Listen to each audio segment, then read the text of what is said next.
이사갈의 아들들은 돌라와 부아와 야숲과 시므론 네 사람이며, 돌라의 아들들은 우시와 르바야와 여리엘과 야메와 입삼과 스무엘이니 다 그의 아버지 돌라의 집 우두머리라. 대대로 용사이더니 다윗 때에 이르러는 그 수요가 22,600명이었더라. 우시의 아들은 이스라히야요, 이스라히야의 아들들은 미가엘과 오바디아와 요엘과 이시야 5사람이 모두 우두머리며, 그들과 함께 있는 자는 그 계보와 종족대로 능히 출전할 만한 군대가 36,000명이니 이는 그 처자가 많기 때문이며, 그의 형제 이사갈의 모든 종족은 다 용감한 장사라. 그 전체를 계수하면 87,000명이었더라. 할렐루야. 네, 잘하셨습니다. 한번 따라합니다. 예수님 안에서 예수님과 함께. 여러분이 예수님 안에 머무셔야 환경과 또 여러분의 상황에 좌우되지 않는, 흔들리지 않는 이 마음의 평안함을 유지할 수가 있어요. 이 세상은 부자라고 마음이 평안한 것이 아니거든요. 그래서 주님 안에 머물러 있어야 내가 어떤 소리, 어떤 대우를 받든 나의 마음은 평안한 거예요. 동시에 나의 인생길 예수님과 함께 동행하게 될 때 그와 더불어 행복할 수가 있어요. 내가 예수님과 함께 할 때 그를 행복하게 하고 나가 행복하고 우리 모두가 함께 행복할 수 있는 그런 인생길을 걸어갈 수가 있는 것이지요. 부디 한 주간도 예수님 안에 머무셔서 여러분 마음속의 모든 분노와 혹은 좌절 다 물리치시고 하늘의 평강을 누리시고 또 예수님과 동행하셔서 누구와도 손잡고 누구와 만나도 웃을 수 있는 그러한 복된 삶을 사실 수 있기를 예수님의 이름으로 축원합니다. 오늘은 대림절 세 번째 주일입니다. 대림절이기 때문에 제가 목에 두른 이 후드 색깔도 보라색으로 했죠. 이 보라색은 사순절 기간 동안에도 보라색을 합니다. 그때는 참회와 회개를 의미해요. 그러나 이 강림절 기간에 있는 이 보라 색깔은 왕의 존엄과 위엄 그리고 왕의 오심을 기다림을 의미하는 것이지요. 그래서 이 보라색을 통해서 우리는 왕에 대해서 생각해요. 왜 왕이 이 땅에 오셨을까? 성탄의 의미란 무엇일까? 그리고 그 왕이신 예수님이 이 땅에 오신 그 성탄의 의미를 하나씩 깨닫는 이 대림절을 통하여 우리는 기쁨 가운데 그렇게 성탄절을 맞이할 수가 있게 되는 거죠. 여러분 어떻습니까? 예수님의 태어나신 성탄절과 석가가 태어난 석가탄신일의 차이점이 무엇입니까? 이 세상에 생일 없는 사람 없어요. 예수님의 생일과 그리고 저와 여러분의 그 생일의 차이점이 무엇일까요? 저는 그 사실을 깨닫고 다시 기뻐하고 또 하나님께 영광을 올려드렸어요. 궁금하시죠? 오늘 본문이 바로 그 차이점에 대해서 지금 말씀하고 있는 거예요. 오늘 본문은 야곱의 아들, 야곱에게는 12명의 아들이 있었는데 그 중에 5번째였던 이사갈에 대한 그 후손들에 대한 내용입니다. 본문을 보면 이사갈의 후손들에 대한 설명을 두 가지로 하고 있는데 하나는 대대로 용사였다는 거예요. 2절에 보면 이스라엘에게는 4명의 아들이 있었는데 그들이 용사였었고 그 4명의 아들 각자 또 자녀들이 있었는데 그들도 용사였더라 하면서 그들의 후손들이 부모들 못지않는 그러한 용사였다는 사실을 기록하고 있어요. 그리고 두 번째로는 이사갈의 자손들이 번성했다는 거예요. 4절 하반절에 보면 처자가 많았더라 그랬거든요. 그러니까 이 이사갈 자손은 아주 그 숫자를 세어보니까 아주 번성한 그러한 자손들이었다. 그러니까 오늘 본문 말씀을 통하여 이사갈이라는 가문을 한마디로 자자손손 용사들이 나오고 장사가 그치지 않는 번성하는 가문이었다 이렇게 기록하고 있는 거예요. 그런데 말이에요, 오늘 본문에 나오는 독특한 표현들이 있어요. 대대로 용사 그리고 처자가 많았더라. 여러분 이러한 단어는요 다른 지파 사람들에게서 나온 단어들이 아니었어요. 바로 이 이사갈 이 후손들에게만 표현된 그런 단어였어요. 왜 그랬을까요? 왜 성경은 특별히 이사갈 자손에 대하여만 대대로 용사였더라 이 표현을 사용한 것일까요? 왜 야곱의 12아들 가운데 이 이사갈, 이 자손에게만 처자가 많았다 언급하며 그들의 번성함을 다시 한번 강조하고 있는 것일까요? 야곱이 아주 오래전에 애굽 땅에서 임종하기 전에 12명의 아들을 다 불러놓고 축복했어요. 여러분 그 축복의 내용 기억하십니까? 못하죠. 그러나 하나님은 기억하고 계셨어요. 애굽에서 야곱이 죽어가면서 12아들을 불러놓고 축복을 할 때 그 중에 5번째 이사갈 이 아들을 놓고 그에게 축복하기를 그 축복의 내용은 번성에 대한 내용이었어요. 번성. 하나님께서는 야곱을 통하여 이사갈에게 축복했던 이 말씀을 기억하고 계신 거예요. 기억하고 계셨어요. 비록 야곱의 몸이 흙으로 돌아갔어도 하나님께서는 야곱의 입술을 통하여 선포하신 하나님의 말씀을 기억하고 계셨다는 거예요. 비록 세월이 흘러 세대가 바뀌고 또 세월이 흘러도 하나님께서는 그 말씀을 기억하시고 그 말씀대로 그들에게 복을 주시며 이끌어가고 계셨어요. 그토록 오랜 세월이 흘러 이사갈의 후손들이 다윗 왕의 이 시대에 이제 어떻게 성장하였는가를 지금 말씀으로 보여주고 있는 거예요. 그 오래전 야곱을 통하여 주셨던 이 말씀대로 이사갈 자손이 지금 어떻게 되었는가 보여줍니다. 하나님께서는 이 시간 저 여러분에게도 말씀하셔요. 두 눈 똑바로 뜨고 이 이사갈 자손을 보라는 거예요. 창세기 49장에 이 이사갈 아들 한 명이 이 야곱을 통하여 하나님이 주신 축복을 받고 이제 400여 년이 훌쩍 지난 지금 이 시대에 지금 그들이 어떠한 지파가 되었는지를 보라는 거예요. 비록 사람은 자신이 한 말은 잊어버리고 헌신짝거리듯 하지만 나 여호와 하나님은 한 번 말씀한 것 반드시 이루고 있지 않느냐. 세상은 자신이 한 말은 잊어버리고 남 탓하는 사람들과는 손잡고 동업하지 말라고 하는데 나는 내가 한 말을 지금 분명히 기억하고 반드시 이루는 하나님이 아니냐. 그래서 하나님은 말씀하시는 거예요. 성경에 기록된 예수님의 말씀. 내가 영광 가운데 천사들과 더불어 이 세상에 다시 올 거예요. 그 말씀 하나님께서 이루시겠다는 거예요. 그러니 여러분과 제가 어떻게 살아야 돼요? 반드시 성취되어지는 하나님의 말씀을 붙잡고 그 믿음으로 살라는 거예요. 그 믿음. 여러분 좀 더 자세히 볼까요? 하나님께서 이사갈에게 하신 말씀을 이루기 위하여 하나님께서 하신 말씀들이 뭘까요? 먼저는요, 이사갈 지파에게 건강한 신체를 주셨어요.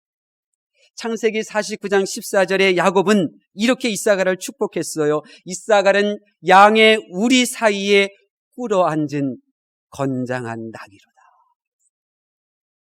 우리 안에 양의 이미지와 그리고 짐을 싣기 위하여 무릎을 꿇고 기다리고 있는 건장한 나귀를 서로 비교하면서 이사갈이 얼마나 건강한 그러한 아들인가 그렇게 돋보이게 표현을 한 거예요. 여기서 건장한 낙이라고 하는 말은 골격이 탄탄하고 힘 좋은 낙이라는 거예요.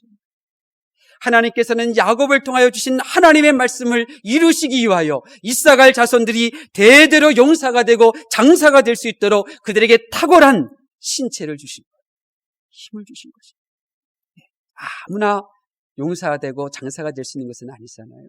일단 이 골격이 좋아야 되지 않겠어요? 힘이 있어야 된다고. 제가 올해 3년째 청년부 맡고 있는데, 근데 작년 2년 전까지는, 2년 동안은 중고등부랑 함께 맡았기 때문에 아주 임원들에게 다 맡기고 뭐 한 일도 없었어요. 근데 올해 들어와서는 이제 중고등부 사역을 내려놨기 때문에 올 초에 내가 열심히 청년들 학교도 쫓아다녀서 밥도 사주고 주일 저녁마다 귀에서 밥도 해먹고 그렇게 하려고 했었는데 안 됐어요. 왜요? 내가 청년들이랑 밥 먹는 것은 좋은데 밥 먹다가 기절할 것 같더라고요. 그래서 못 먹었어요. 밥 사주고 싶어도 못 사줬어요. 그것이 뭐예요? 나에게는 하고 싶지만 이 몸이 따라주지 않는 거예요. 그런데 이사갈 지파에게는 하나님께서 힘을 주신 거죠. 그래서 그들은 용사가 될 수가 있었던 거예요. 두 번째로는 건강한 직업관을 주셨어요. 건강한 직업관.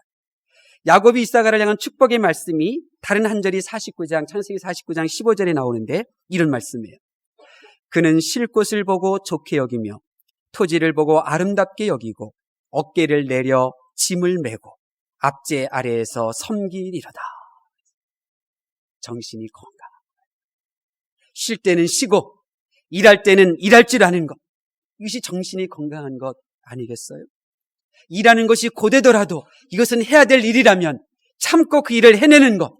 이것이 바로 건강한 정신 아니겠어요? 하나님께서는 이렇게 이사갈 자손에게 건강한 직업관을 주셨어요. 일하는 것을 부끄럽게 여기지 않고 또 일하는 것을 무서워하지 않는 그러한 강한 생각을 주셨어요. 우리 기독교에 직업관이 있어요. 성경적 직업관. 우리 직업 없이는 살 수 없잖아요. 그런데 이 직업관이 뭐냐? 요한 웨슬레 목사는 이렇게 말했어요. 최대한 많이 벌어라. 최대한 많이 모아라. 그리고 최대한 많이 베풀어라. 저는 어떻게 말할까요? 많이 돈 벌어서 선교하라. 그리고 돈을 아껴서 구제하라. 지난주에 이 경기도 이천에서 목회하는 후배가 전화 왔어요. 형님 살려주세요. 지금 우리 교회를 건축하고 매달 280만 원씩 들어가고 이 생활도 해야 되는데 노예에서 매달 80만 원씩 지원해 주다가 갑자기 끊어버렸어요. 이제 큰일 났어요. 살려주세요. 그래서 그러냐? 그래, 기도하자. 하나님의 뜻이 어디 있는지 기도하자. 그리고 전화 끊고 그리고는 우리 교회에서 10만 원 지원 안 해주면 내가 10만 원 지원해줘야 되겠다. 지금 그런 생각 가지고 있어요. 여러분 돈 벌어서요. 선교하시고요. 먹을 거, 쓸 거 조금 아껴서 구제하실 수 있기를 바랍니다. 이사갈 지파 사람들은요. 이 어깨를 탁 내렸어요. 그리고 짐을 맬 준비가 되어져 있었어요. 내가 조금만 손을 내밀면 그 사람이 다시 일어날 수 있거든요. 힘을 낼 수 있어요. 이처럼 하나님은 이사갈 이 자손에게 건강한 직업관을 주심으로 그들은 하나님의 말씀을 이루어갈 수가 있었어요. 그리고 한 가지 더 말하면요. 그들은 어려운 일 앞에 온 식구들이 단합할 수 있었어요. 이스라엘에는 군대가 없었어요. 전쟁이 났다 하면 싸울 수 있는 사람은 다 나왔어요. 60이 되어도 상관없어요. 힘만 있으면 다 나와요. 전쟁에 나가면 죽을 수 있어요. 전쟁에 나가면 장애우가 될 수가 있어요. 그런데 그들은 지금 위험하다, 어렵다 이럴 때 다 집집마다 남자들이 나가요. 왜 그런 줄 아세요? 자녀들에게 교육을 시켰어요. 이 용사된 부모들이. 너는 너의 가정을 책임져야 한다. 너는 전쟁 나가서 목숨 걸고 싸워야 한다. 내 목숨 한 명 구하려고 하면 식구들이 다 노예가 되지만 네가 이런 일 막으려고 네가 목숨 걸고 전쟁에서 싸워 승리하면 우리 온 식구들이 편안하게 잘 살 수 있다. 용사된 부모들이 자기 자녀들에게 부모를 생각할 줄 알고 자기 어린 동생들을 생각할 줄 아는 이러한 책임감, 단합된 마음 이런 것들을 심어준 거예요. 힘을 심어줬어요. 저는 사마이라고 하는 사람을 좋아하는데 이 사마이도 바로 그런 사람이었어요. 그는 2명의 아들, 그가 전쟁터에 나갈 때마다 2명의 아들 데리고 나갔어요. 그리고 전쟁을 벌이기 전에 정탐꾼 보낼 때 자기 아들 미리 보냈어요.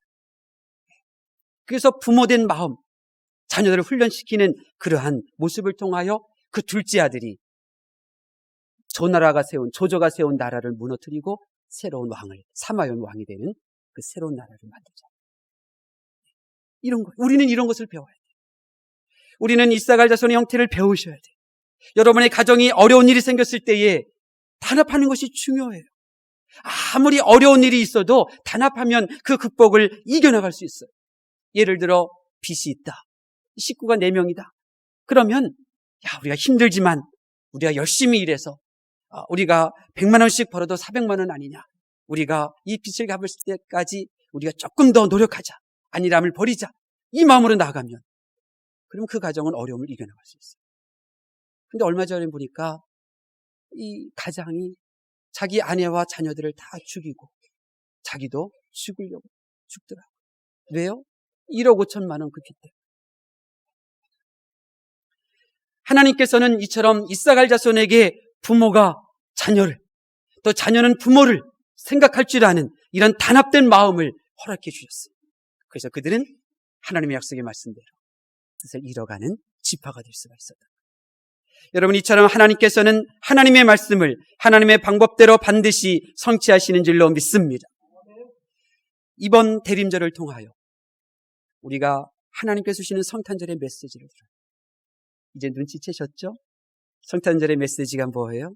한번 따라합니다. 하나님의 말씀은 반드시 이루어집니다. 하나님의 말씀은 반드시 성취돼요. 이사갈 지파를 통하여 우리는 이것을 보게 되죠. 하나님은 이렇게 수많은 세월이 흘렀는데도 이사갈 자손에게 하신 말씀을 하나님께서 책임져 주십니다. 어디 성경뿐인가요? 우리 교회는 어떻고요? 13년 전에 우리는 저 삼동 파출소 맞은편에 있는 그 상가 건물에서 함께 모여서 예배드렸잖아요. 어느 날 정태선 목사님이 지하에서 새벽 예배 드리시고 가파른 계단길, 이 3층 길 올라와서 옥상에 그 조그만한 이 3평도 채 안 되는 거주 공간에 거기서 좀 몸 좀 누이시려고 올라오셨다가 삼각산에서 시작된 그 무지개, 정태선 목사님이 비가 오나 눈이 내리나 기도하셨던 그 삼각산에서 시작된 그 무지개가 바로 이 자리에 딱 내려온 것을 보셨잖아요. 근데 그때 이 땅은요, 저 하천하고 이 흙, 그러니까 사람 한 사람만 다닐 수 있는 그런 공간이었거든요. 다리도 없었고 건너편에 차는 다닐 수도 없는 그곳이었어요. 그리고 이 땅은 여러 사람들이 나눠 조금 조각을 내서 가지고 있는 땅이었고 그 식구들은 서로 원수지간이었어요. 그래서 저쪽 중앙교회라든지 다른 사람들이 이 땅 구입하려고 하다가 다 뒤로 낮아빠진 그런 땅이었는데 하나님께서 무지개를 딱 보여주시자 하나님께서 이곳에 성전을 지으라 하시는구나 깨닫고 이를 추진하니까 일사천리로 다 해결되었잖아요. 하나님께서 약속하신 것은 하나님께서 이루시는 줄로 믿습니다. 신나는 거예요. 성탄절도 마찬가지 아니에요. 하나님께서는 예수님의 탄생에 대하여 창세기부터 말라기서까지 다 예언하셨잖아요. 작게는 예수님이 태어나시기 800년 전, 또 수천 년 전, 또 에덴 동산에서까지 하나님께서는 다 예언을 하셨는데 어떻게 되었습니까? 하나님의 말씀이 어떻게 되었나요? 하나님이 말씀하신 대로 아담과 하와에게 말씀하신 대로 마귀의 머리를 짓밟을 예수님이 이 땅에 오셨잖아요. 이사야 선지자에게 예수님이 태어나기 800년 전에 예언했던 것처럼 처녀의 몸에서 예수님이 태어나게 되었잖아요. 성경은 하나님의 말씀이 그대로 이루어진 것을 증거하고 있어요. 대림절은 이것을 기뻐하는 거예요. 하나님의 말씀은 반드시 성취되는구나. 하나님의 말씀이 이루어지도록 성령님은 지금도 운행하시고 역사하시는 줄로 믿어요. 비록 우리 부학교회가 연약한 듯하나 하나님이 우리 부학교에 주셨던 말씀 일어나 빛을 발할 날을 하나님께서 허락하실 줄로 믿습니다. 열방의 인재들이 우리 부학교를 통하여 배출되어지며 열방의 재물들이 부학교로 모여드는 날 하나님께서 허락하여 주실 것입니다. 우리 온 믿음의 권속들의 가정들마다 복음화가 이루어지고 하나님의 나라에서 만나게 될 줄로 믿습니다. 그러므로 하나님의 말씀은 반드시 성취된다고 하는 믿음으로 사실 수 있기를 바랍니다. 저는 하나님의 말씀은 이루어진다는 것을 믿어요. 그런데 세상 사람들은 믿지를 않더라고요. 제가 언젠가 구글이라고 하는 회사, 아주 참 인재들만 그렇게 취직하는 회사이거든요.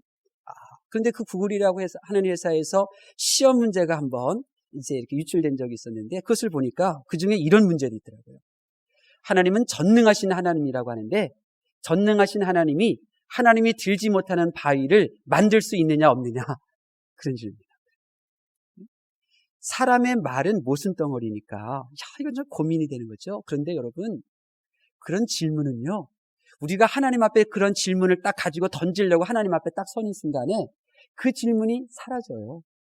왜요?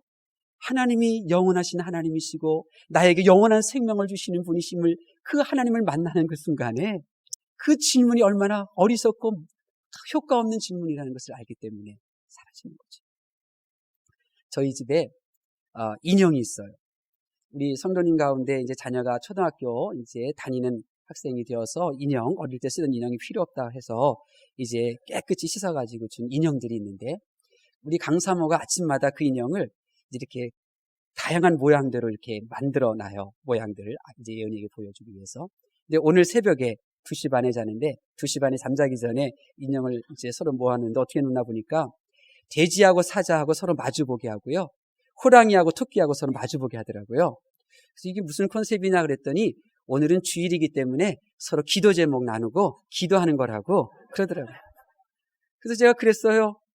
돼지는 일용할 양식을 이 달라는 이 사자 앞에서 나의 생명을 구원하옵소서 기도하고 있고, 이 돼지 앞에서 사자는 오늘도 일용할 양식을 주셔서 감사합니다 기도하고 있는데, 하나님이 누구의 기도를 들어주실 거냐 물었어요. 여러분, 하나님의 이 놀라운 은혜를 생각하면서 한번 질문 던져볼까요? 살려달라는 돼지의 기도를, 그리고 일용할 양식을 주신 감사하는 사자의 기도, 둘 중에 하나님은 누구의 기도를 들어주셨을까요? 네? 뭐라고요? 살려달라는 돼지의 기도를 들으셨어요? 아, 그러실 수 있을 거예요. 하나님은 인애의 하나님이시니까, 긍휼의 하나님이시니까. 또요? 감사의 기도. 네, 왜요? 감사하니까. 그렇지. 감사하는데 하나님이 외면하실 수 없죠? 네. 그러나 여러분, 제가 볼 때 두 사람 다 기도 들어주셨어요. 왜요? 이사야서에 보니까요, 사자가 풀을 먹는데요. 사자가 풀을 먹어요. 해결하셨어요. 사자는 일용할 양식을 해결하고 풀로. 네, 돼지는 사. 여러분, 하나님의 전능하심을 의심하지 마세요. 하나님의 신실하심을 의심하지 마세요. 하나님의 말씀은 반드시 이루어지는 줄로 믿습니다. 사랑하는 부학교의 성도 여러분, 이 자리에 계신 한 분 한 분마다 하나님께서 하나님의 말씀을 이루시기 위하여 여러분을 부르셨다는 사실을 여러분 아십니까? 어떤 분은 이른 아침부터 부름을 받아 우리 부학교를 섬기고 있어요. 또 어떤 가정들은 우리 부학교가 일꾼이 필요할 때 한꺼번에, 지금 그렇게 여기 세 가정이 있네, 세 가정이 한꺼번에 와서 이 하나님의 뜻을 이루어드리며 섬기고 있어요. 또 어떤 가정은요, 저 기름 뉴타운 아파트 들어설 때요, 우리가 전도팀 아름다운 발 전도팀 나갔었거든요. 그때 이 동아 아파트 지나서 오고 갈 때 한 고깃집을 봤어요. 그리고 그 고깃집을 보면서 제가 기도했어요. 하나님, 저 고깃집 사장 우리 교회 나왔으면 좋겠어요. 그랬는데요, 세월이 지금 흘렀어요. 그리고 우리 구역장 집사님이 그 가게에 고기 드시러 가셨다가 전도하셔서 지금 그 부부가 예배드리고 있어요. 또요, 우리 국악교회를 향한 하나님의 뜻을 이루기 위해서 하나님이 어떤 일을 하신 줄 아세요? 중국에서 공산당 당원으로 아주 잘 사업하던 사람이 있었는데, 그 회사에 아주 골치 아픈 일이 생기는 바람에, 그 본인 잘못도 아니었는데 이제 장이니까, 회장이니까 할 수 없이 서울로 도망쳐 나왔어요. 그리고 내 인생 이게 뭐냐 이렇게 살고 있는데, 갑자기 정태선 목사님이 개운산 스포츠 수영장에 갑자기 한 달 딱 등록하게 하시더니 그날 그분과 딱 만나가지고 지금 우리 교회 잘 나왔어요. 한 사람 건강하게 11조 하시는 분 20명 분은 감당하시는 것 같아요. 얼마나 감사해요. 하나님이 하시는 거예요. 하나님의 말씀 반드시 이루어지는 줄로 믿습니다. 이것이 믿음이에요. 믿음은 나의 감정대로 사는 것이 아니에요. 나의 생각이 하나님의 이 뜻인 줄 착각하는 것은 믿음이 아니에요. 믿음이라고 하는 것은 힘들 때나 평안할 때나 하나님의 말씀은 반드시 이루어진다, 이것을 믿고 사는 거예요. 믿음이라고 하는 것은 때로는 나의 생각을 내려놓게 하고 때로는 나의 감정을 내려놓게 하죠. 그렇기 때문에 믿음으로 사는 자는 시험을 이겨요. 믿음으로 이기는 자는 한 귀로 듣다가 한 귀로 흘려버릴 수 있어요. 그것이 믿음이에요. 믿음으로 사는 자는 한번 쓰러졌지만 다시 일어설 수 있어요. 믿음으로 살면 하나님의 위로를 받을 수 있죠. 왜요? 믿음은 하나님의 말씀이 반드시 성취된다는 것을 믿기 때문에 그래요. 저는 알고 있습니다. 여러분이 하나님의 말씀의 성취를 믿고 행하면 하나님께서 복을 주셔요. 어떤 복이요? 여러분을 향한 하나님의 뜻이 이루어지는 줄로 믿습니다. 우리를 향한 하나님의 뜻이 무엇일까요?